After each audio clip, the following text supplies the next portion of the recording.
আমরা ধারাবাহিক আলোচনা করছি বৈষ্ণব সদাচার শিক্ষা। আমরা গত ক্লাসে আহ 7 নম্বর শ্লোক পর্যন্ত 7 নম্বর পয়েন্ট পর্যন্ত পড়েছি, যেখানে আলোচনা ছিল কৃষ্ণ ভাবনার পথে বিঘ্নগুলি সম্বন্ধে ব্যাখ্যা করা হয়েছে। যেটা প্রদর্শনবিত শ্লোকে 2 নম্বর শ্লোকে সেটা লিপিবদ্ধ আছে। আজকে আমরা 8 নম্বর পয়েন্ট থেকে আমাদের ধারাবাহিক শিক্ষাগুলো পড়ব। সদাচার।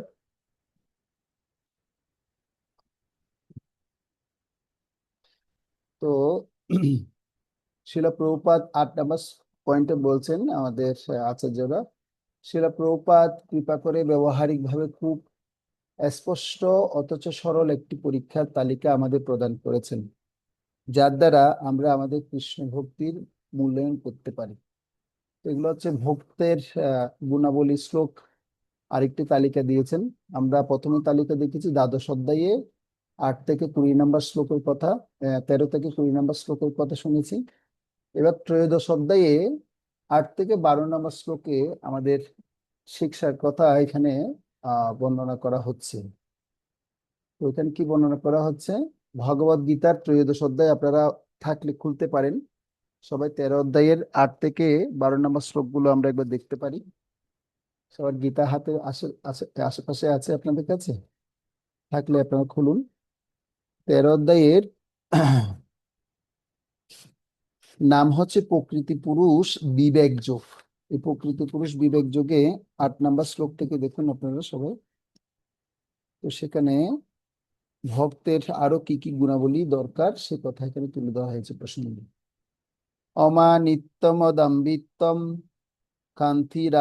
খান্তির আর্জবম আচার্যন আচার্য উপসানম শোষম স্তূর্য আত্মবিনিগ্রহ ইন্দ্রিয়ার্থেষু বৈরাগ্যম অহংকার এব চ জন্ম মৃত্যু জরা বেদি দুঃখ দোষানুদর্শনম আসক্তির অবিসঙ্গ পুত্রদার গৃহাদিষু নিত্যম চ সমচিত্তত্বম মনিষ্ঠা নিষ্ঠোপপত্তিষু মই চানন্যেন যোগেন ভক্তি অবিব্যভিচারিণী বিভক্ত দেশ সেবিত্ত রতি অর্জুন সংসদি আধ্যাত্মজ্ঞান নিত্যত্বম তত্ত্বজ্ঞানার্থ দর্শনম এতযোজ্ঞানমিতি প্রোক্তম জ্ঞানম যত তো অন্যথা। ললিত মাতাজি এটা অনুবাদ করুন তো, সাউন্ড অন করুন। হরে কৃষ্ণ। প্রণাম। প্রণাম।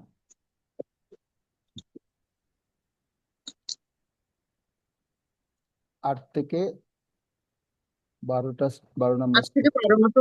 হ্যাঁ, অনুবাদটা পড়ুন। অনুবাদ অনুবাদ অমানিত্য, দম্ভশূন্যতা, অহিংসা, সহিষ্ণুতা, সরলতা, সদ্গুরু সেবা, শৌচ, স্থৈর্য, আত্মসংযম, ইন্দ্রিয় বিষয় বৈরাগ্য, অহংকার শূন্যতা, জন্ম মৃত্যু জরা ব্যাধিরূপ দুঃখাদিতে দুর্দর্শন, আসক্তি শূন্যতা, স্ত্রী পুত্র গৃহাদিতে অভিনিবেশ রহিত, সুখ দুঃখে সমচিত্তত্ব, আমার প্রতি অনন্য ও অব্যভিচারিণী ভক্তি, নির্জন স্থান প্রিয়তা, জনাকীর্ণ স্থানে অরুচি, আধ্যাত্মজ্ঞানের নিত্যত্ব বুদ্ধি এবং তত্ত্বজ্ঞানের প্রয়োজনীয় অনুসন্ধান, এই সমস্ত জ্ঞান বলে কথিত হয় এবং এর বিপরীত সবকিছুই অজ্ঞান। হরে কৃষ্ণ। আমরা প্রকৃতপক্ষে, হরে কৃষ্ণ, প্রকৃতপক্ষে জানি জ্ঞান মানে হচ্ছে আমাদের বড় বড় ডিগ্রি লাভ করাটাকে জ্ঞান বলা হচ্ছে, তাই না? তো ভগবদ গীতার শিক্ষা অনুসারে এখানে যা গুণের কথা বলা হয়েছে, এই গুণগুলো যখন আমার মধ্যে আয়ত্ত করতে পারবো বা আয়ত্ত করার প্রচেষ্টা করব, তখনই আমার মধ্যে জ্ঞান প্রকাশিত হবে। না হলে আমি প্রকৃতপক্ষে অজ্ঞানী থেকে যাব। তো আপনাদেরকে একটু হোমওয়ার্ক দিচ্ছি। হোমওয়ার্কটা হচ্ছে এই 13 অধ্যায়ের 8 থেকে 12 নম্বর শ্লোক যে আমরা পড়লাম, এই শ্লোকের এই তাৎপর্যটা আপনারা পড়বেন সকলে। নতুন ভগবদ গীতায় 562 পৃষ্ঠা থেকে 568 পৃষ্ঠার প্রথম প্যারা পর্যন্ত আপনারা পড়বেন, 13 নম্বর শ্লোকের আগ পর্যন্ত। এবং এই শ্লোকে পড়ে আপনারা ব্যক্তিগত উপলব্ধি আপনারা আপনাদের ডায়েরিতে লিখবেন প্রত্যেকে। কি ব্যক্তিগত উপলব্ধি লিখবেন? যে এই গুণগুলোর মধ্যে আমার কোন কোন গুণের মধ্যে এখনো আমি কি রয়েছি, অনুশীলনে অযোগ্য বলে আমি মনে করছি। প্রথমে আগে সব পড়বেন, এখানে এখানে যা তাৎপর্য প্রভুপাদ দিয়েছেন সেগুলো সব পড়বেন। পরে আপনারা ব্যক্তিগত উপলব্ধি, এই গুণগুলোর মধ্যে আমার কোন কোন জায়গায় অসঙ্গতি আছে যেখানে আমি এখনো অনুশীলন করছি না, সে অনুশীলন করতে আমি কি কি পদক্ষেপ গ্রহণ করতে পারি, নিজের নিজের সমাধান নিজেই কি করবেন সেখান থেকে বের করবেন। যেমন আমি যদি বলি আপনাদেরকে যে ইন্দ্রিয়ের বিষয়ে বৈরাগ্য, আমি ইন্দ্রিয়ের বিষয়ে বৈরাগ্যের কথা চিন্তা আসছিল কিন্তু আমি পারছি না, তো আমি এখন স্টেপ নিচ্ছি ইন্দ্রিয়ের বিষয়ে বৈরাগ্য কিভাবে আমি করতে পারি। যখন ইন্দ্রিয় গ্রাহ্য ভোগ্য বস্তুগুলো আমার চোখের সামনে আসবে তখন আমি সেটাকে সংযম করার চেষ্টা করব, বা সেই সংযম করার চেষ্টার পদক্ষেপগুলো কি কি হতে পারে সেগুলো আপনি লিখতে পারেন, ব্যক্তিগত উপলব্ধি আপনারা লিখবেন। আমার প্রশ্ন কি বুঝে গেছে, বুঝতে পেরেছেন? তো সেভাবে আপনারা লিখবেন, আগামী ক্লাসে সেটা লিখে আপনারা আমাকে শোনাবেন, এটা আপনাদের হোমওয়ার্ক করবেন। তো এখানে উপদেশামৃত আপনারা দেখুন এবার, 8 নাম্বার শ্লোক, 8 নাম্বার পয়েন্টের প্রথমে পয়েন্ট কোট করে বলা হচ্ছে আমাদের প্রথমেই ভদ্র ও নম্র স্বভাবে হতে হবে, অন্যকে সম্মান করতে শিখতে হবে। এটা খুব সবচেয়ে গুরুত্বপূর্ণ একটা গুণ, যেটা হচ্ছে একজন ভক্তের সবচেয়ে বেস্ট গুণ। কেউ যদি ভদ্র এবং নম্র স্বভাব যদি না হয়, অন্যকে যদি সম্মান দিতে যদি না জানে, তাহলে সে বৈষ্ণব সমাজে কোনোভাবেই টিকে থাকতে পারবে না। সেজন্য আগে ভক্তদের কি করতে হবে, তার ভক্তের স্বভাব অনুসারে তার যে বিনম্র স্বভাবটা যদি নাও আসে তাকে সেটা আহ, জোর করে হলেও সেটা অনুশীলন করতে হবে। অনুশীলন করতে করতে তখন তার মধ্যে বিনম্র স্বভাবটা জাগে। শিলা প্রভুপাদ তার শিষ্যদের মধ্যে একজন প্রভুপাদের কাছে এসে বলছিলেন, আমি খুব একজন কঠোর সাংবাদিক এসেছিলেন, তো এসে প্রভুপাদকে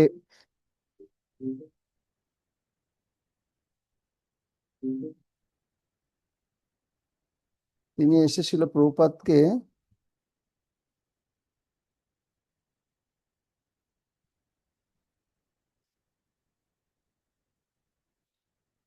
ক্লাসে, আচ্ছা স্লাইডটা কি দেখা যাচ্ছে? আমি দেখাচ্ছি এখন, দেখতে পাচ্ছেন সবাই? ওকে। তো শিল প্রভুপাদকে তখন সে খুব মানে অহংকারী মতো করে কি করছেন, কথাবার্তা বলছেন। প্রভুপাদ তখন বলছেন যে আসলে আহ যে আমি তো আপনাদেরকে কিছু দিতে আসিনি, আপনারা তো অনেক ঐশ্বর্যমান, আপনাদের অনেক যোগ্যতা আছে, আপনারা ভালো আর্কিটেকচার জানেন, এবং আপনারা ভালো আহ কিভাবে এই দেশকে পরিচালনা করতে হয় তার একটা সমৃদ্ধি বিদ্যা আপনারা শিখে ফেলেছেন, আপনাদের অনেক যোগ্যতা। তো এই কথা যখন বলেছে তখন শিল প্রভুপাদ সেটা খুব অহংকারী ভাবে বলেননি, তিনি তার তিনি এমন ভাবে তাকে সে যোগ্যতার কথা বলিয়েছেন, আর সে কথা শুনে তারা খুব খুশি হয়ে গেছে।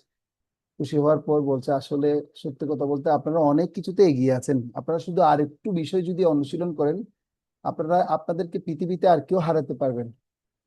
বলছে আপনারা শুধু একটু আধ্যাত্মিক অনুশীলন বিজ্ঞান সম্পর্কে আপনারা একটু শুনুন, একটু শিখুন। মানে তাদেরকে সম্মান দিয়ে বিনম্রভাবে তিনি তার বিষয়টা উপস্থাপন করেছেন।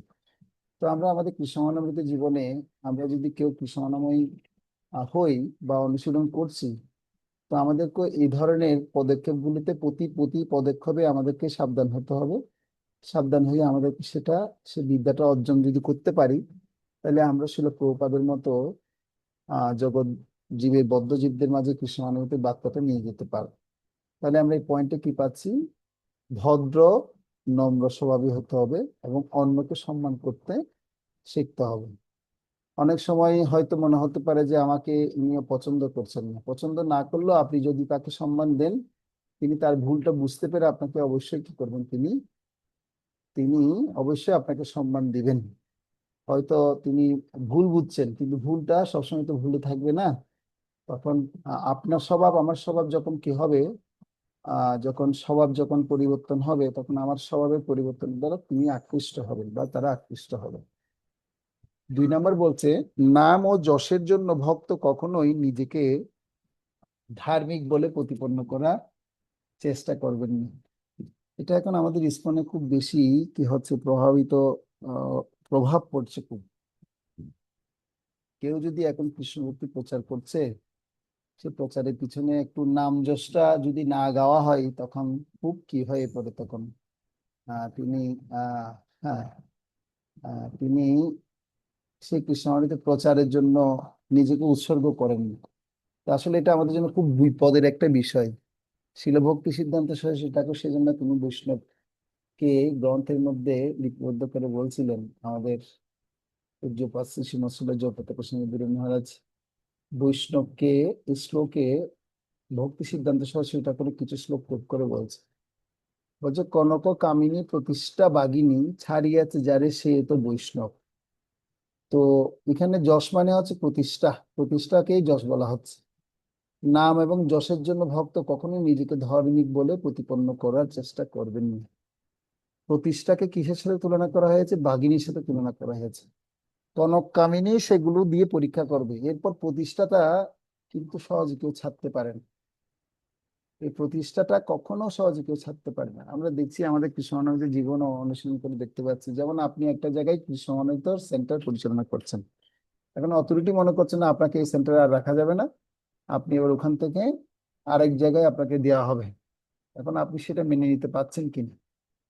যদি বলেন মনে হয় কি না, আমি মেনে নিতে পারবো না, আমি এখানেই থাকবো, এখানে অনেক ভক্ত আমাকে ভালোবাসে, এখন সে ভালোবাসাটা নিয়ে যদি সে সেখানে বসে থাকে, তাহলে সে নাম যশের জন্য সবসময় সে কি করছে? সে বসে আছে। তো সেটা প্রত্যেক ক্ষেত্রেই সেটা বিবেচনা করতে হবে, নাম যশের জন্য কি আমি আসলে ভক্তি অনুশীলন করছি, না আসলে সত্যি ন ধনং ন জনং ন সুন্দরীং কবিতাং বা জগদীশ কাময়ী মম জন্মনি জন্মনীশ্বরী ভবতাৎ ভক্তির অহৈতু কি কীর্তয়ী। এটা শ্রী চৈতন্য মহাপ্রভু বলছে, সেভাবে আমি অনুশীলন করছি। এই বিষয়টা আমাদের প্রত্যেককে তৎপর হতে হবে। 3 নম্বর পয়েন্ট বলছে, তাই মন এবং বাক্যের দ্বারা তিনি কখনোই অন্যের উদ্বেগের কারণ হবেন না। তো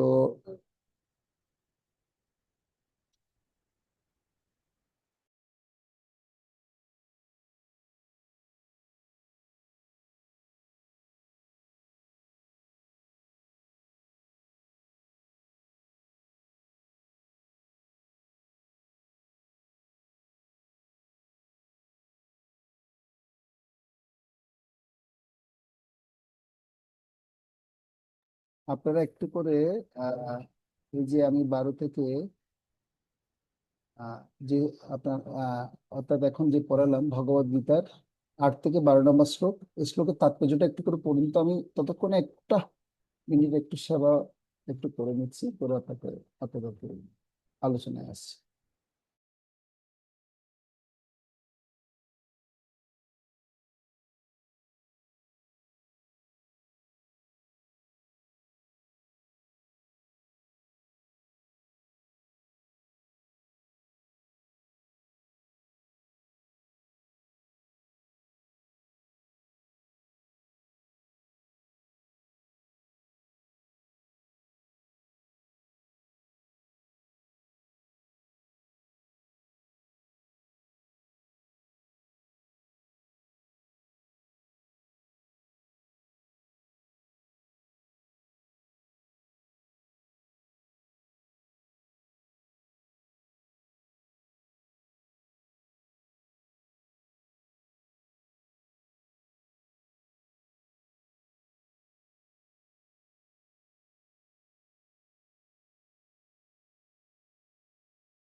হরে কৃষ্ণ কৃষ্ণ কৃষ্ণ হরে হরে, হরে রাম রাম রাম হরে হরে।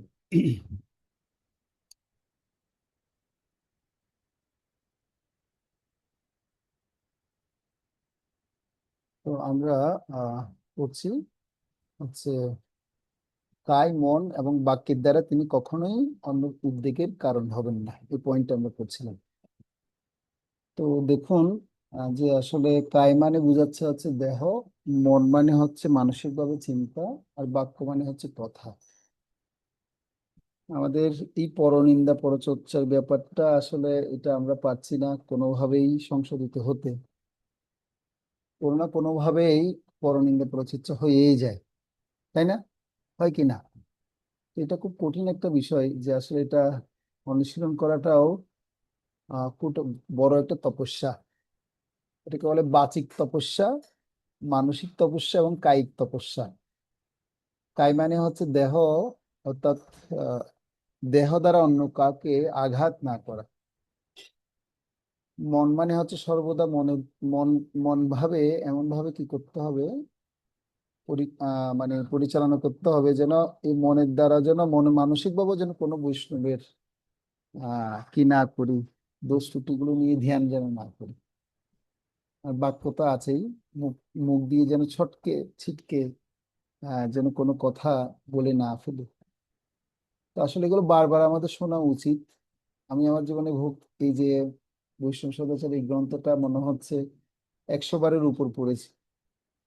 100 বারের উপর পড়া হয়েছে কমপক্ষে। কেননা আমি যখন আমাদের যে ছাত্র ভয়েস গুলোতে ছিলাম, তো সেখানে আহ প্রত্যেক দিন এই বৈষ্ণব সদাচার গ্রন্থটা পাঠ হতো, 1 পৃষ্ঠা করে কমপক্ষে। তো এই জন্য আহ তখন থেকে সে প্রচেষ্টা শুরু হয়েছে।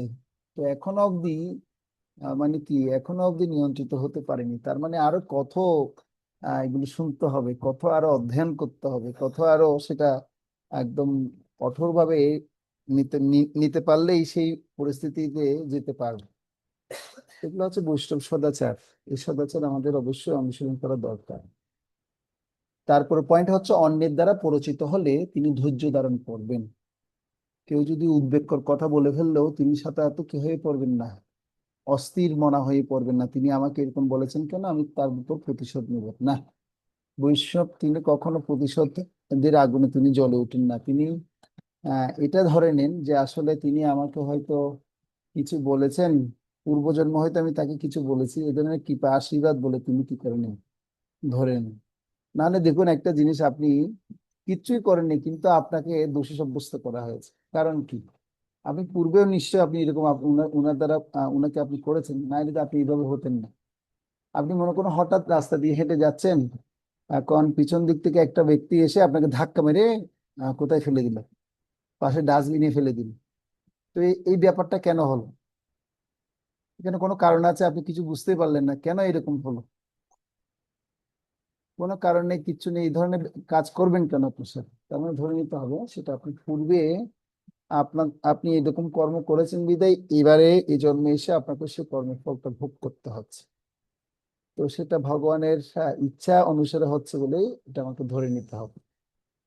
এটা খুব গুরুত্বপূর্ণ একটা পয়েন্ট, যেখানে মহাপ্রভু এটাকে খুব গুরুত্ব দিয়েছেন। এই পরের পয়েন্টটা, অন্যের সাথে ব্যবহারে তিনি কখনোই কপটতা বা ছলনার আশ্রয় নেবেন না। অন্যের সাথে ব্যবহারে কি করবেন? কপটতা বা ছলনার আশ্রয় তিনি নেবেন না। এটা মহাপ্রভু তিনি বলছেন, আমি আসলে পতিত পাবন কিন্তু আমি কপট পাবন নই। পতিতদেরকে মহাপ্রভু উদ্ধার করেন, কিন্তু কপটতা যে করবে তাকে মহাপ্রভু কি করেন না, ক্ষমা করেন না। সেজন্য এই কপটতা বিষয়টা যেন এটা আমি আগে বুঝতে পারি যে আসলে আমি কি কপটতা করছি কিনা। আমরা কপটতা করি, কি মনে হয় করি? অনুশীলন করতে গেলে আমাদের কৃষ্ণ অনুভূতি আমাদের হয়ে যায়, করছি। তো সেজন্য ছলনার আশ্রয় না নিয়ে আমাদেরকে এমন ভাবে চলতে হবে। আমি এগুলো বিস্তারিত বলছি না, কারণ এগুলো আপনার শব্দগুলো বুঝতে পারছেন ব্যাপারগুলো। না করে আমাদের কি করতে হবে, ওই পরের পয়েন্টে বলছে, তিনি সদ্গুরু চরণাশ্রয় গ্রহণ করবেন সদ্গুরু তাকে ক্রমান্বয়ে পারমার্থিক উপলব্ধি স্তরে উপনীত হতে সাহায্য করবেন এবং সেই আচার্যের চরণে তিনি নিজেকে নিঃস্বার্থভাবে সমর্পণ করে পরিপ্রশ্নেন সেবয়া, অর্থাৎ সেবা ও পারমার্থিক প্রশ্নের দ্বারা তার প্রীতি সাধন করবেন।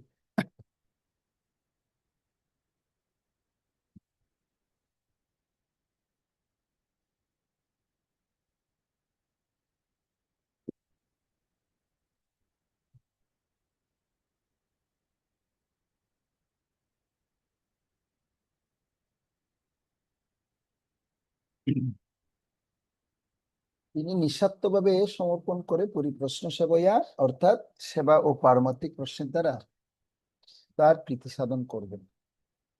পরের পয়েন্ট হচ্ছে আত্মা অনুভূতি স্তর লাভের জন্য তিনি শাস্ত্র অনুমোদিত বিধিনিষেধগুলি অবশ্যই পালন করবেন। আমরা দেখি ভগবদ গীতার একটা খুব গুরুত্বপূর্ণ শ্লোক, য শাস্ত্র বিধি মুৎসৃজ্য বর্ততে কাম কারত নচ সিদ্ধিম অবাপ্নতি ন সুকম ন পরমা গতি। কেউ যদি শাস্ত্র বিধি লঙ্ঘন করে সে যদি নিজের ইচ্ছার মতো খামখেয়ালিপনা আচরণ করে, কামাচারে যদি লিপ্ত হয়, ইন্দ্রিয় সম্ভোগে লিপ্ত হয়, সে কখনো এই জগতেও সুখ শান্তি লাভ করতে পারবে না, পরবর্তী লোকেও সে কখনো সুখ শান্তি আনন্দ সে লাভ করতে পারবে না। এই জন্য সব গুরুত্ব দেওয়া হচ্ছে ন সুকম ন পরমা গতি, সে পরম গতিও লাভ করতে পারবে না, সুখও লাভ করতে পারবে না। তাই কি করতে হবে, আমাদেরকে এমন ভাবে আচরণ করতে হবে যে শাস্ত্রীয় যে বিধি নিয়মগুলো দিয়েছে, বিধি এবং নিষেধ, আমাদের কতগুলো বিধি আছে, কতগুলো নিষেধ আছে। যেমন আমরা বৈষ্ণব সদাচারে একটা পর্যায়ে গিয়ে শুনতে পাবো, এবং ভক্তি রসামৃত সিন্ধু গ্রন্থে বর্ণনা আছে কি কি বিধি আমাদের পালন করা উচিত। এরকম 64 কলার কথা বর্ণনা করা হচ্ছে, আমাদের 32 প্রকার সেবা অপরাধের কথা বলা হচ্ছে। হ্যাঁ, এই সমস্ত বিষয়গুলো আমাদের মানতে হবে, এবং কি কি করতে হবে না করতে হবে, এবং নিষেধ কি আছে, আমাদের কমপক্ষে 4টা নিয়ম তো এই সমস্ত পালন করতেই হবে। এছাড়া আরো অনেক কিছু আমরা এখন শুনতে পাচ্ছি বা দেখতে পাচ্ছি। তো সেই জায়গায় আমাদেরকে আরো বেশি বেশি করে প্রচেষ্টা করতে হবে যেন সেগুলোকে আমাদের আরো অনুশীলন যেন বাড়াতে পারি। এরপর বর্গীয় যেতে দেখুন, তিনি অবশ্যই কায় মন ও বাক্যে শাস্ত্রের সিদ্ধান্ত অনুসরণ করে চলবেন। এই শাস্ত্রের সিদ্ধান্ত যা দেওয়া হবে, যেটা আমরা শাস্ত্র নিয়ে এখন আলোচনা করছি, সেই শাস্ত্রীয় সিদ্ধান্ত অবশ্যই তিনি কি করবেন, অনুসরণ করে চলবেন। আত্ম উপলব্ধির পথে ক্ষতিকর সব রকম কাজ থেকে তিনি সম্পূর্ণভাবে বিরত থাকবেন। তো আত্ম উপলব্ধির পথে ক্ষতিকর সব কাজ কেমন হতে পারে, কি কি ক্ষতিকর কাজ হতে পারে, কেউ কি আপনারা বলতে পারেন আত্ম উপলব্ধির পথে কি কি ক্ষতিকর কাজ আসতে পারে?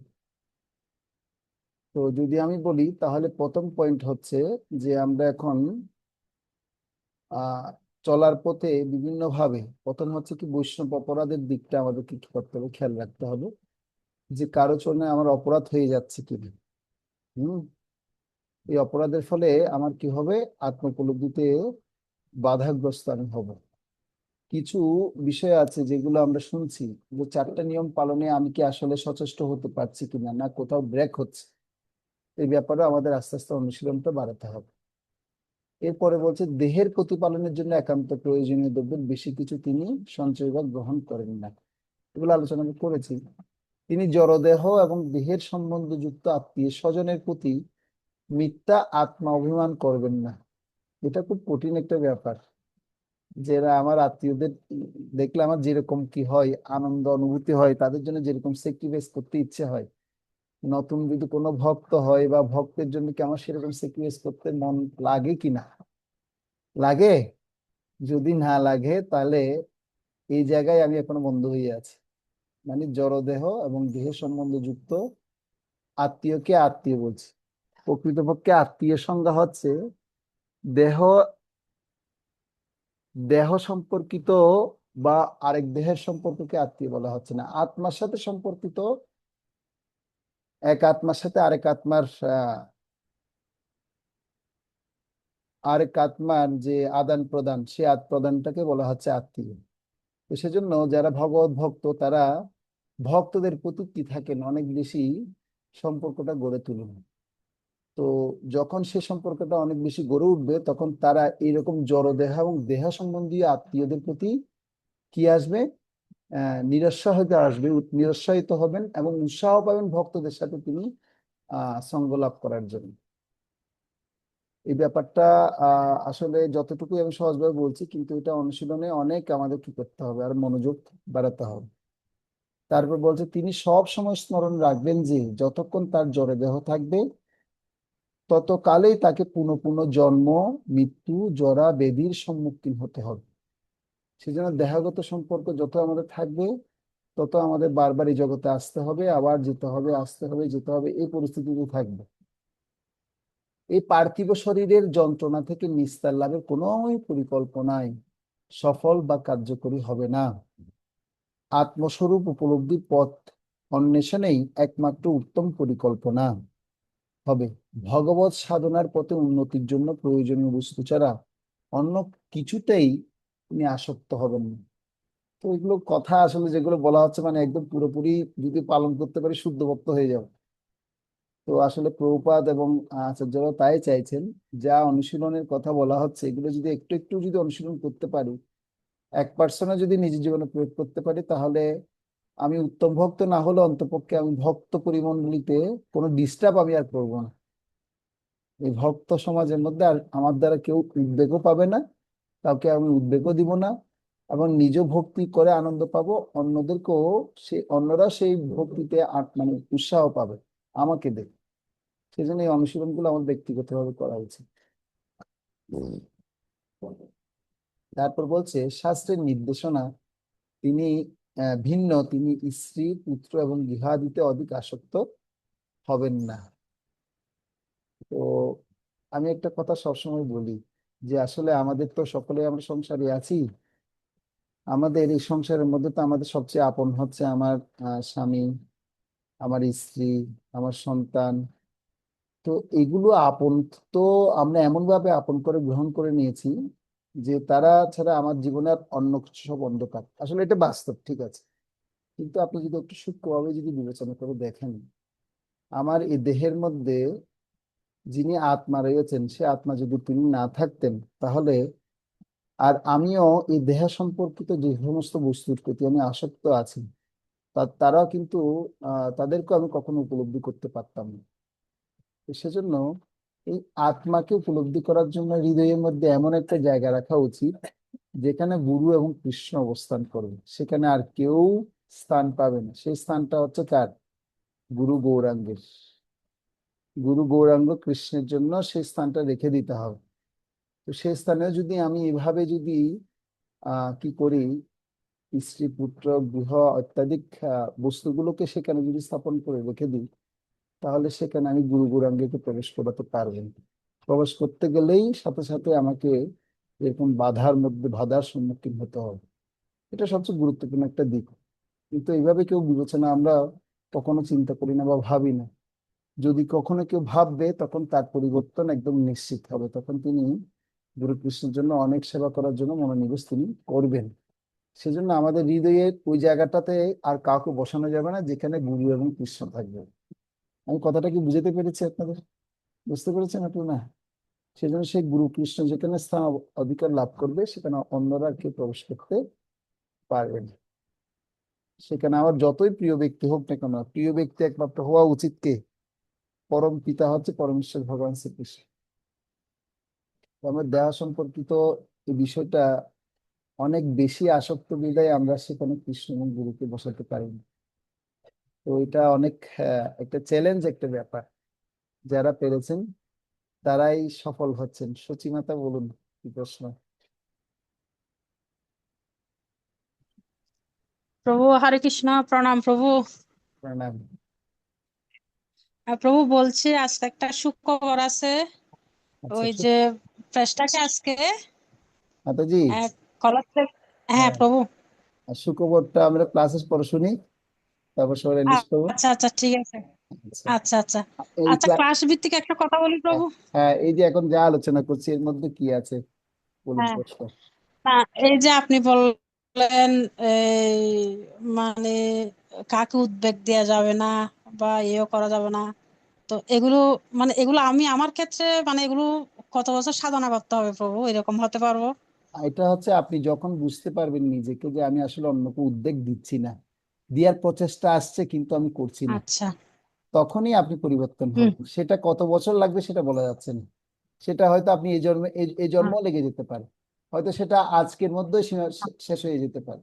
দুটো বিষয়, হয়তো এই আচ্ছা। জন্মও লাগতে পারে বা কোটি জন্মও লাগতে পারে, কিন্তু হয়তো আবার এই আজকের মধ্যে স্টপ হয়ে যেতে পারে। বুঝে গেছে? আচ্ছা। মানে আচ্ছা। মানে সেটা আপনি যখন বুঝতে পারবেন যে আমি আসলে এটা করতে যাচ্ছি, তখনই যখন সতর্ক হব, তখনই সাথে সাথে আপনি এখান থেকে মুক্ত হতে পারবেন। যখনই বুঝতে পারবো আমি সতর্ক হয়ে গেছি। আর যদি অসতর্ক যদি কেউ থাকে, তাহলে তাকে তার যে কত জীবন চলে যাবে, কত জন্ম চলে যাবে, কত বছর চলে যাবে, কত সময় যে দীর্ঘ সময় চলে যাবে সে বলা যাবে না। বুঝতে পারছেন? এই বিষয়টা একটু কি আচ্ছা করতে প্রভু, হবে। আর তাকে মানে তাকে ওই যে মানে যেভাবে চলো অসতর্ক ভাবে চলো তাকে সতর্ক করারও দরকার নেই? সতর্ক করার বলতে যেমন দুটো বিষয় আছে। একটা হচ্ছে আমি যদি তার কাছে অধিকার অধিকার যদি মনে হয়, যেমন আপনি আপনার সন্তানকে শাসন করতে পারেন, সেটা আপনার অধিকার।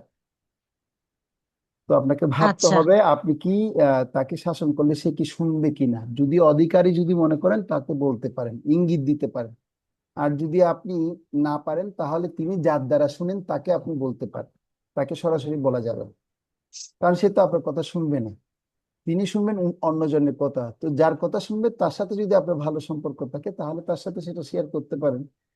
তাহলে তিনি পরিবর্তনটা হবে। কারণ আপনি যদি সরাসরি যদি বলতে যান, আপনাকে তিনি পছন্দ করেন না, তখন সেটা কি হবে? তখন সেখানে আপনার কথাই ধরবে না, তখন আপনার মানসিকভাবে আপনিও কষ্ট পাবেন। আর সেও কি হবে, বলবে সে আমার সাথে মাতবরি করতে আসছে, এই ধরনের কথা সে বলবে। তো এই জন্য আমাকে একটু টেকনিক্যালি আচ্ছা। ব্যাপারটা কি করতে হবে, এটা হ্যান্ডেল করতে হবে। হ্যাঁ, যদি আপনার মনে হয় না এ আমার গাইডেন্সে আছে, আমার কথা শুনবে, যা বলি সে শুনে, তাহলে আপনি তাকে শাসন করুন, কোনো অসুবিধার কিছু নেই। ঠিক আছে? এই এই হচ্ছে একটা আচ্ছা প্রভু। একটা স্বাভাবিক পদ্ধতি। এই পদ্ধতিটা আমরা অনুশীলন করতে পারি না বিধায় আমাদের সমস্যাটা হয়। এটা যখন করতে পারবো, দেখবেন এটা বিশাল একটা সাকসেস নিয়ে আসবে, সফলতা নিয়ে আসবে। ঠিক আছে? আমি জানি না আপনাকে আচ্ছা আমি প্রভু, হেল্প আচ্ছা করতে প্রণাম। পারছি কিনা। হ্যাঁ, হেল্প করছি। না প্রভু, অনেক হেল্প করেছেন, অনেক হেল্প পেয়েছে আপনার, সেটা মানে বলে বোঝাতে পারবো না প্রভু। হেল্প করছি। আরো আরো হেল্পের জন্য আপনার ক্লাস যাতে চালিয়ে যেতে পারি। জয় জয়। ঠিক আছে। তো তাহলে আর, হ্যাঁ, আর কার প্রশ্ন ছিল জানি, একজন হাত তুলেছিলেন। গীতা মাতাজি, কি প্রশ্ন ছিল বলুন। হ্যাঁ, হ্যাঁ, হরে কৃষ্ণ প্রভু। হুম, এটাই বলছিলাম যে এই যেগুলো জানছি এখন আমরা, এটা এই অভ্যেসগুলো যদি ছোটবেলার থেকে হয় না, তাহলে মানুষের মধ্যে বা আমাদের মধ্যে সেগুলো গেঁথে যায় ভালো করে। হুম, এটা একটা স্টেজ পেরিয়ে গেলে না এই জিনিসটা আসা খুব কঠিন, মানে এই সতর্ক থেকে থেকে সবসময় করাটা খুব কঠিন হয়ে যায়। তো এই শিক্ষাগুলো আমাদের ছোটবেলা থেকে খুব দরকার আমাদের সমাজে প্রত্যেকের জন্য।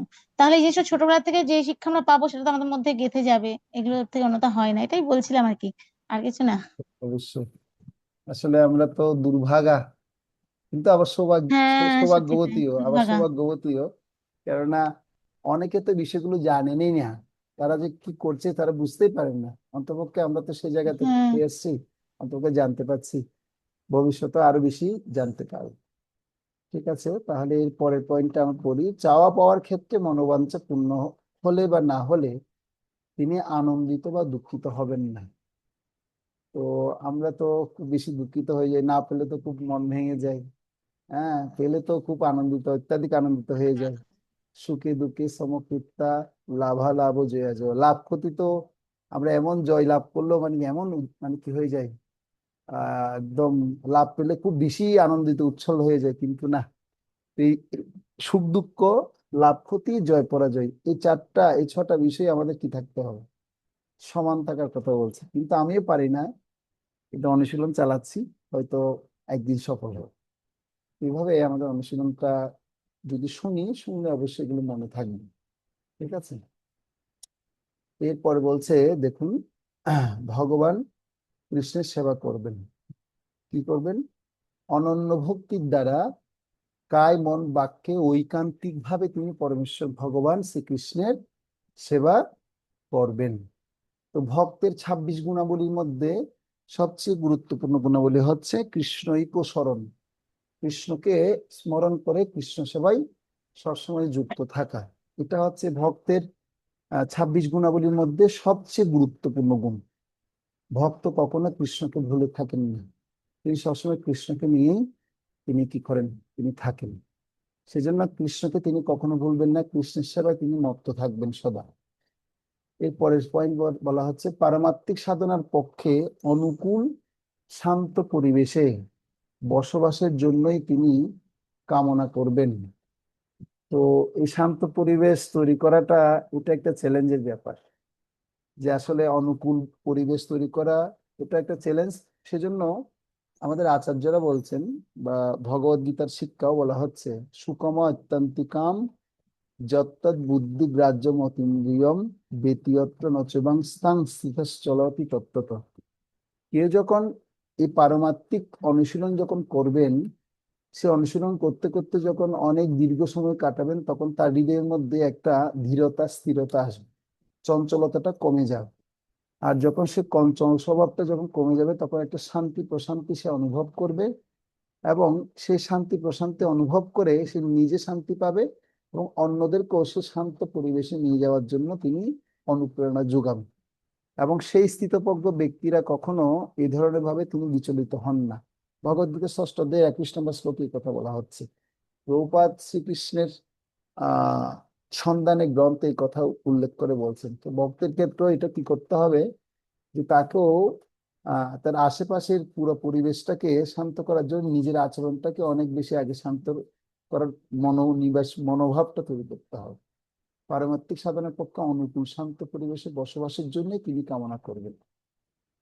তো আমাদের তো অনেক সময় একটু জীর্ণ, একটু কি বলা হয়, আমাদের পরিবেশটা একটু কিরকম ভালো লাগে, একটু গ্যাদার পরিবেশ হলে ভালো লাগে, কিন্তু আসলে শান্ত পরিবেশটা খুব দরকার। প্রভুপাদ শ্রীমদ্ ভাগবতমের একটা শ্লোকের তাৎপর্য লিখছেন, বলছে আমাদের উচিত গঙ্গার পাড়ে গিয়ে ওখানে গীতা ভাগবত পাঠ করা, পারলে সেখানে অবস্থান করে সেখানে দিনাতিপাত করা। কিন্তু আমাদের পক্ষে তো সেটা সম্ভব হচ্ছে না, কিন্তু মাঝে মাঝে আমরা গঙ্গার পাড়ে গিয়ে বসে ভাগবত পড়তে পারি, করতে পারি না, হরিনাম জপ করতে পারি। আপনাদের অনেকের আশেপাশে গঙ্গা রয়েছে, তো সেই গঙ্গার পাড়ে বসে আমরা ভাগবত পড়তে পারি, হরিনাম করতে পারি। করলে আমার মধ্যে একটা হৃদয়ের মধ্যে এরকম প্রশান্ত চিত্ততা তৈরি হবে। এই জন্য এইভাবেই অবৈষ্ণবীয় জনাকীর্ণ স্থান বা সম্পূর্ণভাবে তুমি ত্যাগ করবেন। যেমন আমরা এখন পার্কে যাওয়া, পার্কে টার্কে ঘোরাঘুরি করা, এগুলো আমাদেরকে চিন্তা চেতনাকে অনেক বেশি উত্তেজিত করে তুলবে। সেই বৈষ্ণবরা তারা এমন স্থানে বিচরণ করেন যেখানে হরিনাম করতে পারবেন এরকম পরিবেশ তারা খুঁজে নেন, এবং যেখানে গেলে তারা তাদের চিন্তা চেতনা শুভময় হয়ে থাকে সেরকম পরিবেশ তারা খুঁজবেন। হ্যাঁ, তো সঙ্গ ত্যাগ মানে হচ্ছে আমাদের এটা খুব বুঝতে হবে যে অবৈষ্ণবের যদি যত বেশি সঙ্গ আমরা করব, তাদের ক্যারেক্টার চরিত্রগুলো আমাদের মধ্যে হৃদয়ের মধ্যে সবসময় সেগুলো ভাবাবে। কারণ মন হচ্ছে সবসময় নিচের দিকে সে যায়, মনের কাজটা হচ্ছে সে সবসময় ডাউন লেভেল থাকে, সে কখনো উপরের দিকে উঠতে চায় না। সেজন্য মনটাকে এই বুদ্ধি দ্বারাকে কি করতে হবে, হ্যাঁ, উপরে তুলতে হবে, টেনে তুলতে হবে, তাকে টেনে হেসড়ে নিয়ে উপরে তুলতে হবে, না হলে সম্ভব না। এই জন্য আমাদের ব্যাপারটা খুব সাবধান থাকতে হবে। আমরা ভুলে যাই, কিন্তু আমাদের অনেক সময় খুব চঞ্চল, মানে আমরা চঞ্চল মনের স্বভাবে অনেক কিছু করে ফেলি, কিন্তু আমাদের এই ব্যাপারে খুব সতর্ক থাকতে হবে। এরপর বলছি দেখুন, আধ্যাত্মবিদ্যা এবং পরাবিদ্যা নিত্য, কিন্তু প্রাকৃত দেহের অবসানের সাথে সাথে জড়বিদ্যা বা জড় জ্ঞানের বিনাশ হয়। এই সত্য উপলব্ধি করে তত্ত্ব অনুসন্ধানী বিজ্ঞানী কিংবা দার্শনিকের মতো পরমার্থ বিদ্যার অনুশীলন করবেন। যেমন একটা শ্লোক যদি আমি এখন আপনাদেরকে বলি, ধর্মক্ষেত্রে কুরুক্ষেত্রে সমবেতা যুযুৎসব। এই শ্লোকে আপনারা কে কি বুঝেন, কে কি বুঝতে পারেন? তো আমরা স্বাভাবিকভাবে শুধু জানি ধর্মক্ষেত্র নামক স্থানে গিয়ে কি হয়েছে, মানে এই দুই পক্ষ যুদ্ধ করার মানুষে তারা উপস্থিত হয়েছে, একটুকু শুধু বুঝতে পারি। কিন্তু আপনাদেরকে এভাবে গবেষণা করতে হবে, যে গবেষণার কথা বলা হচ্ছে বিজ্ঞানী এবং দার্শনিকের মতো পরমার্থ বিজ্ঞান অনুশীলন করবে। আচ্ছা, এই কুরুক্ষেত্রটা আসছে কোথা থেকে? কুরু রাজাই বা কে? কেন এই কুরুক্ষেত্র ধর্মক্ষেত্র হলো, তার কি কোনো ইতিবৃত্তি বা কাহিনী আছে? এভাবে যখন আমরা গবেষণা করে করে পড়বো, তখন আমাদের মধ্যে এই দার্শনিক জ্ঞানটা তৈরি হবে, এবং সেই দর্শনটা যখন ভালো মতো আমরা বুঝতে পারবো, তখন হৃদয়ে এর মধ্যে সেটা একটা দিব্য আনন্দের একটা কি হবে, সঞ্চারিত হবে। এবং সেই জায়গা থেকে আমরা ভালো মতো ভক্তি অনুশীলন করে আরো অনুপ্রেরণা আমি লাভ করতে পারবো। এখন কেন আমি অনেক বেশি আনন্দ এবং অনুপ্রেরণা পাই না গীতা ভাগবত পড়ে? কারণ আমি সেটা এভাবে দর্শনটাকে বুঝতে চেষ্টা করি না। যেরকম আমরা ভক্তি শাস্ত্রে কোর্স করে আমাদেরকে যেরকম বোঝানো হয়, ভেঙে ভেঙে প্রতিটি শব্দ প্রতিটি শ্লোক ভেঙে ভেঙে উচ্চারণ করে বুঝিয়ে দেওয়া হয়, তো সেভাবে যদি আমরা প্রতিটি বিষয়গুলোকে যদি পুঙ্খানুপুঙ্খ এভাবে ভেঙে ভেঙে নিপুণভাবে বুঝতে পারি, তাহলে অবশ্যই আমি পারমার্থিক বিদ্যায় কি হতে পারবো, আমি অগ্রসরতা লাভ করতে পারবো। এরপরে হচ্ছে 9 নম্বর পয়েন্ট, আমাদের কৃষ্ণ ভাবনার উন্নতির পদ্ধতি খুবই সরল ও সহজ।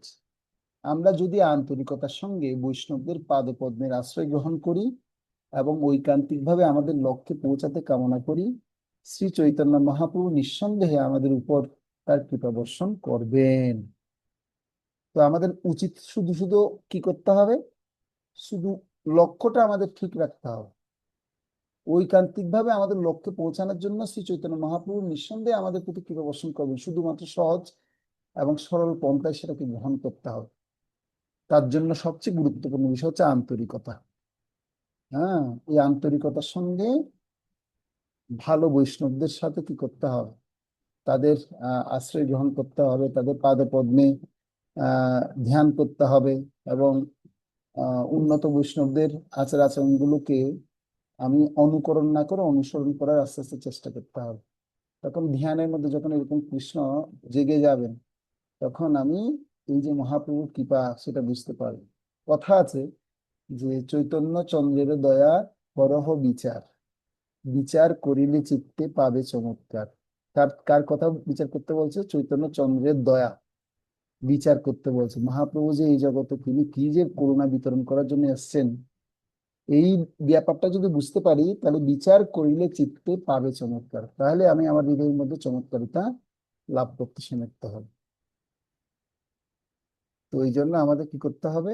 আন্তরিকতা দরকার। আন্তরিকতা মানে সিনসিয়ার, খুব সিনসিয়ার হতে হবে। আমি আজকে আপনাদেরকে একটা হোয়াটসঅ্যাপে ভিডিও পাঠিয়েছি, কারা কারা দেখেছেন? শিল প্রভুপাদের ঘুম থেকে উঠার ব্যাপারে সিরিয়াসলি তিনি কি দিয়েছেন, দিক নির্দেশনা দিয়েছেন। শুনেছেন আপনারা সেটা? ইংরেজিতে আছে, আপনারা ইংরেজিতে সেটা একবার শুনতে পারেন। অন করে আপনারা দেখবেন, পরে শুনে নেবেন। আগামীকালকে আরেকটা সুন্দর পাঠাবো, তাহলে দেখবেন ওখানে আমি যেগুলো পাঠাচ্ছি এগুলো হচ্ছে খুব এফেক্টিভ একটা বিষয়, যেটা আমাদের অনুপ্রেরণাকে আরো বাড়িয়ে দেয়। শিল প্রভুপাদ কথা বলছেন মানে এটা আমাদের জন্য অনেক একটা প্রাপ্তির বিষয়। তো সে প্রাপ্তির বিষয়টাকে আমাদেরকে কি করতে হবে? অনুসরণটা করতে হবে। প্রভুপাদ যেভাবে আমাদের থেকে চাইছেন, তিনি আমাদেরকে সেই সিদ্ধান্তগুলো দিয়ে দিয়েছেন। সেজন্য আন্তরিকতার সঙ্গে বৈষ্ণবদের পাদপদ্মের আশ্রয় গ্রহণ করতে হবে। এরপরে বলছে 10 নম্বরে, আত্মার এই সমস্ত দিব্য গুণাবলী রয়েছে, সুতরাং আমরা যতই আমাদের চিন্ময় সত্তার নিকটবর্তী হব, ততই এই গুণগুলি আমাদের মধ্যে প্রকাশ পাবে। যশস্তি ভক্তি ভগবতী অকিঞ্চনা সর্বেস্তত্ত্ব সমাসতে সুরা হরাব ভক্তস্ত কুত মহৎ গুণা মনোরথেন সতী ধাবত বহি। মানে যশস্তি ভক্তির ভগবতী অকিঞ্চনা, তো সমস্ত দেবতাদের যত গুণ আছে সমস্ত গুণাবলীগুলো আমাদের মধ্যে প্রকাশিত হবে যদি আমরা কি করি? হ্যাঁ, যদি আমরা সে চিন্ময় সত্তার নিকটবর্তী হই। যত নিকটবর্তী হব, যত চিন্ময় সত্তার জন্য কাজ করব, ভগবত কাজ করব, তত আস্তে আস্তে আমাদের মধ্যে সেই দিব্য গুণগুলো বাড়তেই থাকবে। তো এই হচ্ছে মোটামুটি আমাদের আজকে বৈষ্ণব সদাচারের আলোচনা। এই প্রসঙ্গ আমরা শেষ করলাম। এখন আমরা আমাদের ধারাবাহিক যে আলোচনা চলছে, আমরা পড়ছিলাম শাস্ত্র থেকে, শাস্ত্র অধ্যয়নের শিক্ষা এবং শিক্ষাদানের কৌশল সম্পর্কে আমরা শুনছি। আমরা গত ক্লাসে শেষ করেছি 3টা পয়েন্ট বলে, আকাঙ্ক্ষা, প্রচেষ্টা এবং প্রার্থনা। মনে আছে তো নাকি? আকাঙ্ক্ষা মানে কি? শাস্ত্রের তীব্র উপলব্ধি করা তীব্র আকাঙ্ক্ষার মাধ্যমে ভগবানের সাথে যুক্ত থাকা। আর প্রচেষ্টা বলেছি কি? সঠিক পদ্ধতি অনুসরণ করে শাস্ত্র অধ্যয়ন করা এবং তা উপলব্ধি করার ঐকান্তিক প্রচেষ্টা করা। এবং 3 নাম্বার হচ্ছে প্রার্থনা, আমাদের আকাঙ্ক্ষা এবং প্রচেষ্টা যথেষ্ট নয়।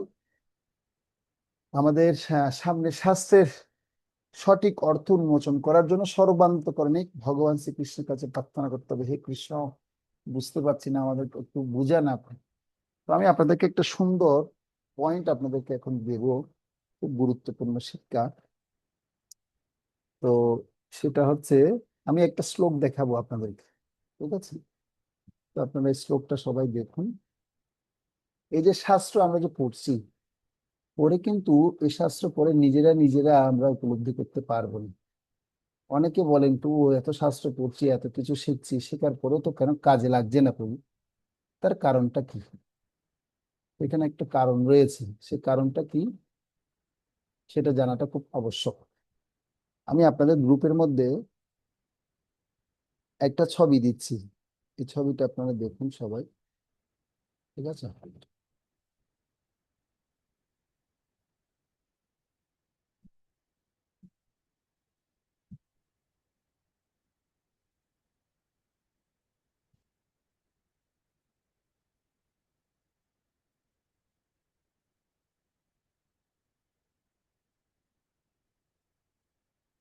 পেয়েছেন কিনা দেখুন সবাই, আমি গ্রুপে একটা ছবি দিয়েছি, ওই ছবিটা আমি আপনাদেরকে দেখাচ্ছি এখন।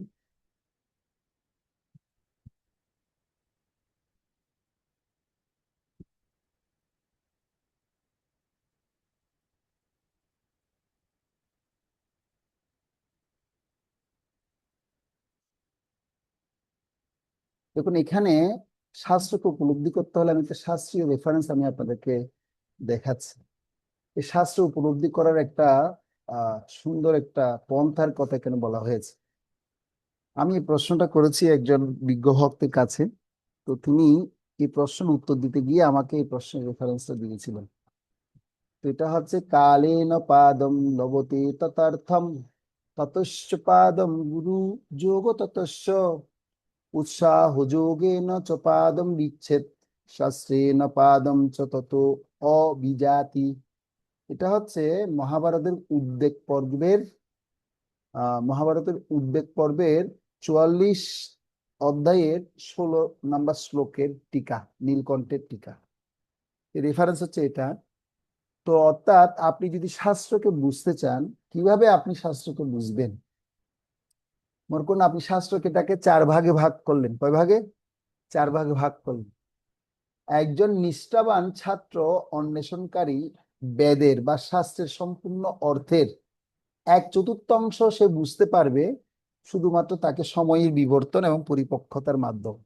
প্রথম দিক হচ্ছে কি? সময় বিবর্তনের এবং পরিপক্কতার মাধ্যমে। সময়ের জন্য অপেক্ষা করতে হবে। আপনি হয়তো আজকে পড়েছেন যে আজকে বুঝে যাবেন, তাই না। এটার জন্য আপনাকে কি কি দরকার? সময় বুঝতে হবে, সময়ের জন্য অপেক্ষা করতে হবে, আর পরিপক্ক হতে হবে, তাহলে আপনি শাস্ত্রটা বুঝতে পারবেন। তারপর বলা হচ্ছে 1/4 অর্থাৎ 25% লাভ করে শুধুমাত্র গুরুদেবের সান্নিধ্য এবং তার সেবা করার মাধ্যমে। তাহলে কত পার্সেন্ট গেল? 50% হয়ে গেল। 25 25 50%, আর বাকি আছে কত? 50%। তাহলে প্রথম হচ্ছে কি, সময় বিবর্তনের জন্য অপেক্ষা করতে হবে, সময়ের জন্য অপেক্ষা করতে হবে, আর পরিপক্কতা আসতে হবে। দ্বিতীয় হচ্ছে গুরু সান্নিধ্য এবং সেবা করার মাধ্যমে। শাস্ত্র পড়লে আপনি পণ্ডিত হয়ে গেলে হয়, নিপুণ হয়ে গেলে হবে না। শাস্ত্র নিপুণ হয়ে গেলেও আপনি বুঝতে পারবেন না। আপনাকে কি করতে হবে? সেটাকে সময় বিবর্তনের জন্য অপেক্ষা করতে হবে, পরিপক্কতা লাভ করতে হবে, গুরুর সান্নিধ্য এবং সেবা করার দ্বারা সেটা আপনি হৃদয়ঙ্গম করতে পারবেন। তারপর বলা হচ্ছে 1/4 অর্থাৎ 25% লাভ হবে, লাভ করে নিজের তীব্র উৎসাহ ও প্রচেষ্টার মাধ্যমে। যেমন আপনারা উৎসাহ ধরে শিখেছেন, বিদেশ শ্লোকটা শিখতে পেরেছেন, তাই না? এই যে আপনাদেরকে দিলাম বাচে বেগম এবং মনুষ্য ক্রোধ বেগম শ্লোকটা, এটা যদি ইচ্ছা না করতেন, উৎসাহ যদি আমি আপনাদেরকে না দেওয়া হতো, আর আপনারা যদি প্রচেষ্টা না করতেন, এটা শেখা হতো? কখনো শেখা হতো না। সেজন্য নিজের তীব্র উৎসাহ দরকার আছে, প্রচেষ্টাও দরকার আছে, তাহলে আপনি 25% জানতে পারবেন। নিজের উৎসাহ প্রচেষ্টার মাধ্যমে কত পার্সেন্ট? 25%। এরপর বলা হচ্ছে অবশিষ্ট 1/4 25% লাভ করবেন সহপাঠী বা অন্যান্য শিক্ষার্থীদের সাথে শাস্ত্রের পারস্পরিক আলোচনার মাধ্যমে। কি হবে? যে আপনার যে সহপাঠী যারা আছে, ক্লাসমেট যারা আছে, বা যাদের সাথে আপনি আলোচনা করে এই সিদ্ধান্তের সারবস্তুগুলো পান, তাদের সাথে আলোচনা করলে আপনি 25% লাভ করতে পারেন। এটা মহাভারতের উদ্বেগ পর্বের 44 অধ্যায়ের 16 নম্বর শ্লোকের উপর নীলকণ্ঠের টিকার এই কথাটা বলা হয়েছে। তো আপনারা এখন বুঝতে পেরেছেন, শাস্ত্র যদি আপনি শুধু শুনলেই হবে না, এর জন্য সেবাও করতে হবে, গুরুদেবের বৈষ্ণবদের সেবাও করতে হবে, সে সাথে তীব্র উৎসাহ প্রচেষ্টাও লাগাতে হবে, এবং সহপাঠীদের সাথে আলোচনা করতে হবে। আরেকটা হচ্ছে সময়ের জন্য অপেক্ষা করতে হবে।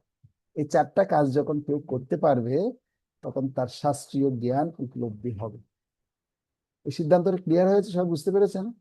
হ্যাঁ, ওকে। তাহলে আমরা যেহেতু বুঝতে পেরেছি, তাহলে যে আলোচনা আমি প্রসঙ্গ আলোচনা করছি, আকাঙ্ক্ষা, প্রচেষ্টা এবং প্রার্থনা, এই তিনটাই দরকার রয়েছে শাস্ত্রজ্ঞান। তাহলে আমরা গত ক্লাসগুলোতে এই আলোচনাগুলো করেছি। শাস্ত্রের প্রয়োজনীয়তা কি, শাস্ত্রের ইতিহাস সম্পর্কে শুনেছি। শাস্ত্র মানে স্ক্রিপচার। আমরা এস দিয়ে পেয়েছি স্যাটিসফ্যাকশন, সি দিয়ে পেয়েছি কনভিকশন, আর দিয়ে পেয়েছি রেগুলেশন, আই দিয়ে পেয়েছি ইন্সপিরেশন, ই দিয়ে পেয়েছি পিউরিফিকেশন, টি দিয়ে পেয়েছি টার্মিনেশন, ইউ দিয়ে পেয়েছি আন্ডারস্ট্যান্ডিং, আর দিয়ে পেয়েছি রেজুলেশন, ই দিয়ে পেয়েছি এম্পাওয়ারমেন্ট। তো এরপরে জেনেছি অবশ্যই আমাদের কি কি শাস্ত্র অধ্যয়ন করতে হবে। আমাদের মূল শাস্ত্র গ্রন্থ কলিযুগের জন্য হচ্ছে কি, গীতা এবং ভাগবত আর চৈতন্য চরিতামৃত। তো গীতা, ভগবত গীতা ভগবান শ্রীকৃষ্ণের মুখনিসৃত বাণী, আর শ্রীমদ্ ভাগবত হচ্ছে ভক্ত এবং ভগবানের মধ্যে সম্বন্ধীয় লীলা কথা। তো শাস্ত্রকে যদি আমরা এড়িয়ে চলি, তাহলে আমরা 4 ধরনের বিপদে পড়ব। তো আমরা জেনেছি হচ্ছে মুক্তির সংগ্রাম চলতেই থাকবে, এই সংগ্রামের মধ্যে পড়ে থাকবো। নাস্তিক্য মতবাদ আমাদের হৃদয়ের মধ্যে কি হবে, প্রস্ফুটিত হবে যদি শাস্ত্রকে এড়িয়ে যায়। আর ভগবানের নিকট ফিরে যাওয়ার রাস্তা বন্ধ হয়ে যাবে, আর সুখ থেকে বঞ্চিত হব। এবার আমরা আলোচনা করব, আচ্ছা আপনাদের একটা পরীক্ষা নিলে ভালো হবে না, যা আলোচনা করেছি এগুলোর মধ্যে থেকে? আগামী ক্লাসে আপনাদেরকে 9টা প্রশ্নের উপর পরীক্ষা নেব, কি বলেন আপনারা? পরীক্ষা দিতে পারবেন আপনারা, না কঠিন হয়ে যাবে? ও, কি ভয় লাগাচ্ছে, তাহলে তো আবার সমস্ত লেকচার শুনতে হবে। তো আপনারা এই প্রশ্নগুলোর উত্তর বের করতে পারেন, আমি কিছু প্রশ্ন গ্রুপে আপনাদেরকে দিয়ে দিব। প্রাচীন বৈদিক যুগে মানুষ এবং মানুষ, কলিযুগের মানুষের মধ্যে পার্থক্য কি, সেটা আপনারা বের করবেন। আর বেদব্যাসকে, ব্যাসদেবের কথা কি আপনারা জানলেন, শুনলেন, এবং তিনি কেন বৈদিক জ্ঞান সবিস্তারে লিপিবদ্ধ করলেন, এবং শ্রুতিশাস্ত্র এবং স্মৃতিশাস্ত্র কি সে সম্পর্কে আপনারা লিখবেন। আচার্যকে সে সম্পর্কে বলবেন, এবং আহ শাস্ত্র কথা শ্রবণের মাধ্যমে কিভাবে আমরা অনাবশ্যক কামনা বাসনা এবং অবাঞ্ছিত দোষ হতে মুক্ত হতে পারি। শ্রীমদ্ ভাগবতের 2য় স্কন্ধের 8ম অধ্যায়ে 5 নম্বর শ্লোকের ভিত্তিতে এই প্রশ্ন উত্তর আপনারা বের করতে পারেন। আর বললাম সম্বন্ধ, অবিধেয় এবং প্রয়োজন কি, এগুলো আলোচনা আমরা শুনেছি। তো এগুলো আপনারা নিজের মতো ব্যাখ্যা করতে পারেন, এবং শাস্ত্র কিভাবে আমাদের ব্যবহারিক জ্ঞান দ্বারা সমৃদ্ধ করে, ভগবানের সেবার সক্ষমতা প্রদান করে, এবং শাস্ত্রকে এড়িয়ে যাওয়ার সমস্যাগুলো কি কি, এগুলো আপনারা বের করতে পারেন। আমি এই প্রশ্নগুলো আপনাদেরকে গ্রুপে দিয়ে দিব। তো আপনারা যে লেকচার নোটস করেছেন সেই নোটসের মধ্যে আছে কিনা দেখবেন, না থাকলে আপনারা কি কি প্রশ্ন উত্তর পাচ্ছেন না সেটা বাদ দিয়ে দিবেন, বাদ বাকিগুলো আপনারা লিখবেন। গীতা মাতাজি বলুন, কি প্রশ্ন? প্রভু, আপনি যে আগে যে ক্লাসগুলো নিয়েছেন না, সেগুলো কিন্তু গ্রুপে ছাড়েননি। দিয়ে দিয়েছি তো, সব লেকচারই দিয়েছি গ্রুপে। ওটা তো আপনি ভক্তি শাস্ত্রে একটা ক্লাস দিয়েছেন, সেটা আমি শুনেছি, ওটা তো আলাদা। মানে আমাদের যে ক্লাসটা নেন, এই ক্লাসটা কিন্তু ছাড়েননি 2-3 সপ্তাহ, দিয়েছি দেননি আর গ্রুপে। দেয়নি, দিয়েছি তো। আচ্ছা আমি আবার দিয়ে দেবো লিঙ্কগুলো সব, আমি সব কি জানি, আপলোড আমি তো করেছি, পাইনি। সব হ্যাঁ। আপলোড করেছি। আচ্ছা আমি আবার দিয়ে দিই, ঠিক আছে। ওকে, তাহলে এবার আজকের আমাদের আরেকটা প্রসঙ্গ আলোচনা করব। আপনারা লিখুন, জীবনে প্রয়োগ করার আহ আমরা কিভাবে চেষ্টা করতে পারি, শাস্ত্রকে আমাদের জীবনে কিভাবে প্রয়োগ করতে পারি।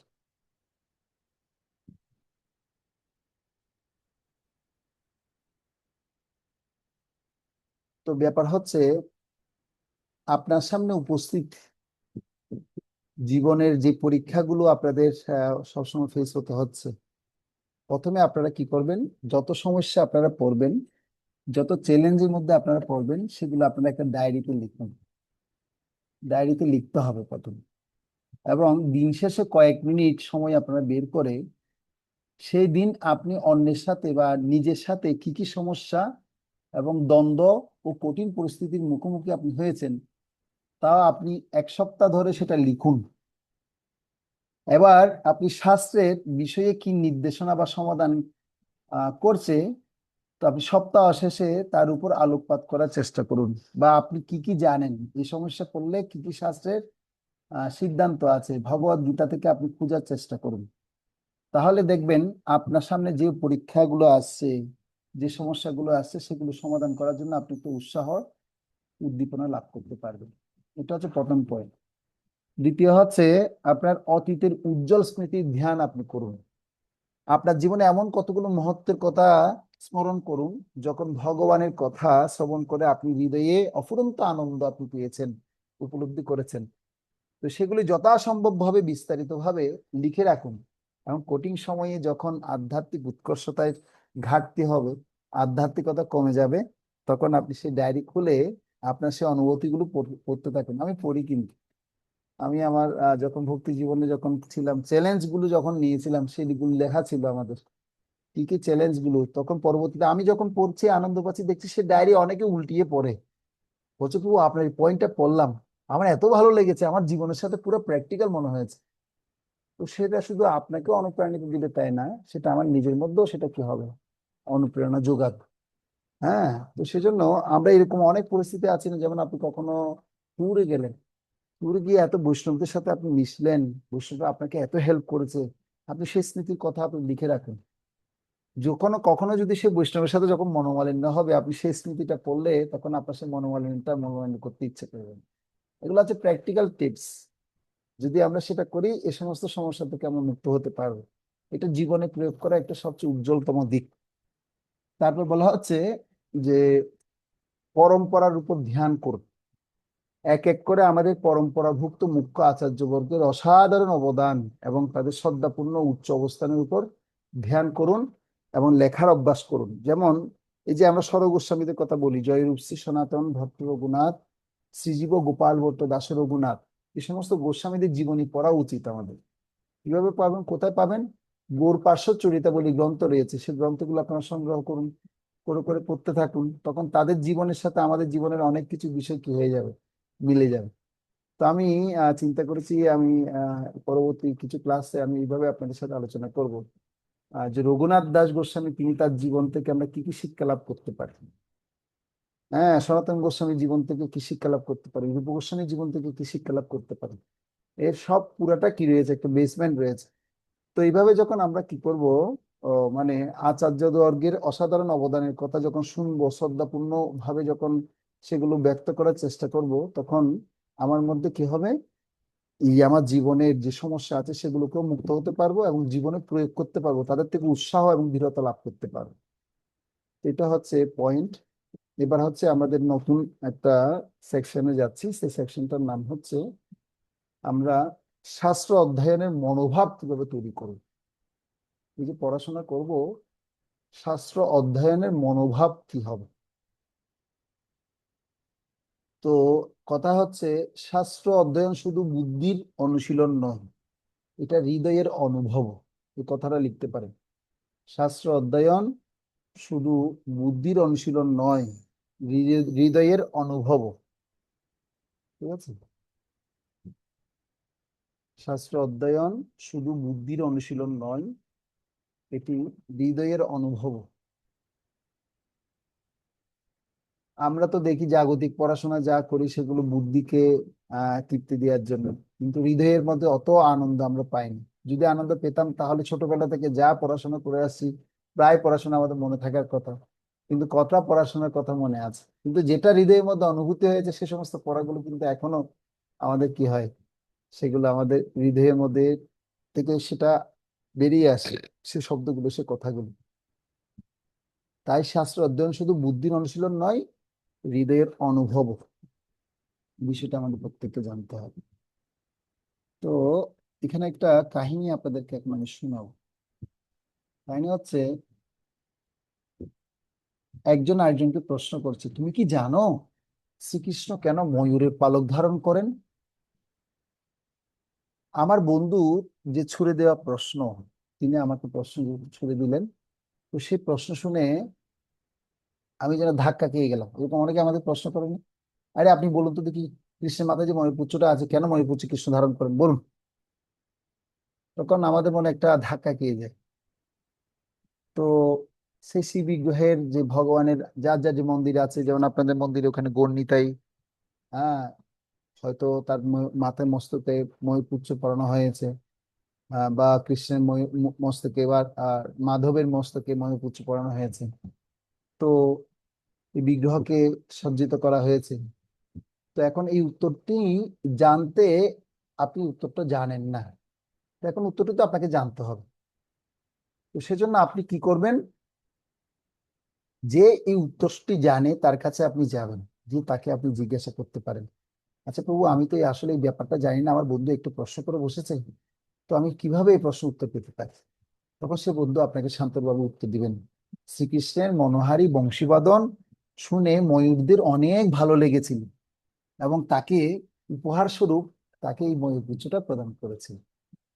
তখন কৃষ্ণ ময়ূরদের সাথে এই প্রীতি বিনিময় করে ময়ূরদের কৃতিত্বতা রেখে তিনি তাদেরকে সে মস্তকের আসনে তাদের বসালেন, অর্থাৎ তার মস্তকে ময়ূর পালক ধারণ করলেন।